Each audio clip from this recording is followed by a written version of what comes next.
Last March, the FBI finally started collecting data about hate crimes toward Muslims. It also began tracking this data for Hindus and Sikhs, groups that Americans tend to mistake as Muslim. 1 year in, do these communities feel any safer?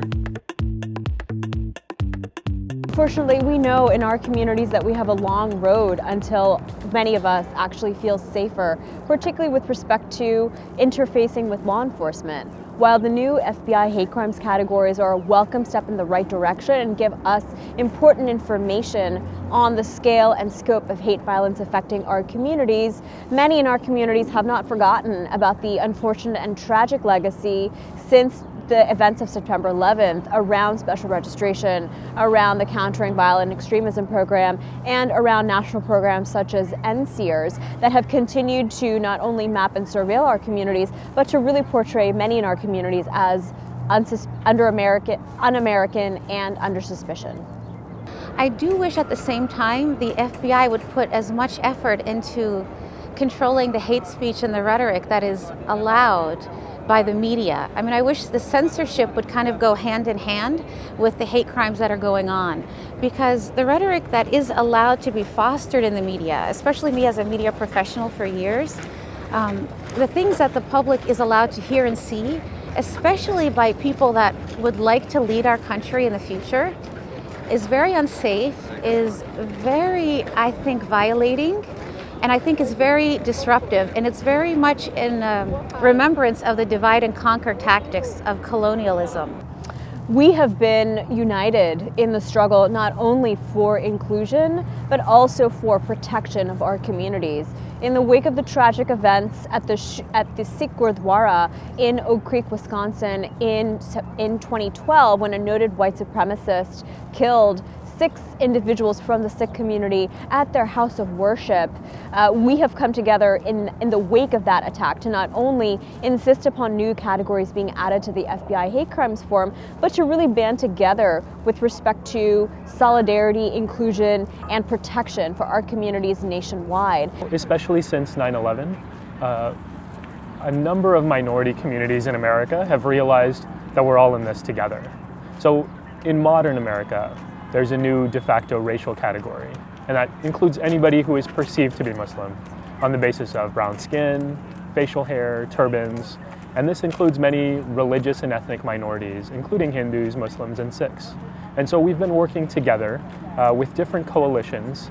to address hate crimes when they occur, to help change policies that are unfair and discriminatory, and to show solidarity with one another so that we show that America will really be better once we're all in it together.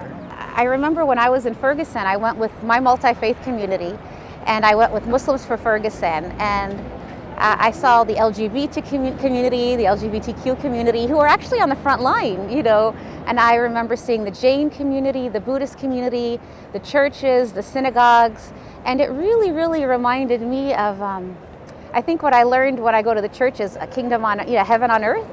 and really what it is to stand up to an oppressor, and how our struggles really, really, really are intertwined.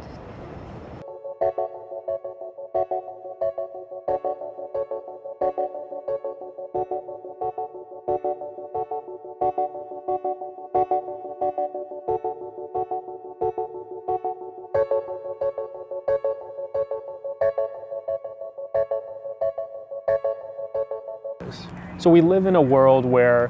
we constantly look within our own communities and understand our problems as being isolated.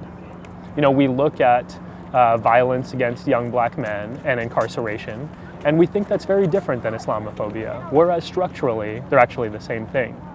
The reasons for them are very similar, the solutions to them are very similar, and we can't actually address them without recognizing those connections, and I think that's a very simple step to make, but it's one we often skip as a society. So we are talking to South Asian young people about anti-Black racism. We have been deeply involved with aligning many of our asks around hate violence and racial profiling with the movement for Black Lives. We are building youth partnerships with the Dreamers movement, and we're deeply involved in efforts to fight back against, in particular, federal as well as state level attacks on immigrants, refugees, and asylees. We can easily, as Sikhs, I could easily say, hey, don't attack me, attack that guy, he's the Muslim, that's who you really want. But you know, my feeling is A, that's not right,